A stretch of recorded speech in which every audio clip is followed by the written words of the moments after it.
Hi అండి.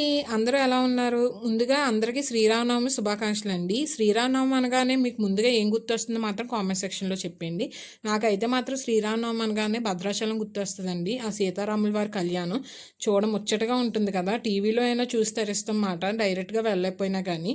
Next వచ్చేసి అయితే మా అమ్మమ్మ వాళ్ళ ఊరండి. ఎందుకంటే అక్కడ మా ఆంజనేయ స్వామి గుడి ఉంటుంది. ఈరోజు అక్కడ పానకం కూడా పంచిపెడతారనమాట.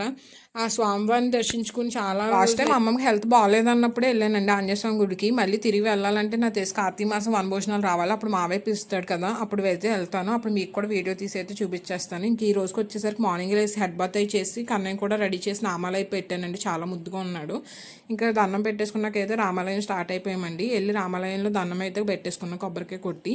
అక్కడ కూడా ప్రసాదం కింద బాగుంది. అలాగే పానకం కూడా పంచిపెట్టారండి. తాగేసి అయితే రిటర్న్ అయిపోయాం. ఈ రోజు మా రామాలయం దగ్గర అయితే అన్నసంతర్పణ కూడా చాలా బాగా చేస్తారండి. నేనైతే కన్నయ్యని తీసుకుని ఇంక రిటర్న్ అయిపోయానండి. గీతు అయితే భోజనానికి వెళ్తానండి మధ్యాహ్నం నుంచి. మాకు రోడ్ మీద కూడా పానకం పంచి పెడతాను అనమాట. అది కూడా చూపించేద్దాం వీడియో తీసాను. ఈ వీడియో కనుక మీకు నచ్చినట్టయితే లైక్ చేసి షేర్ చేసి కామెంట్ చేయండి. Please to subscribe and follow అండి.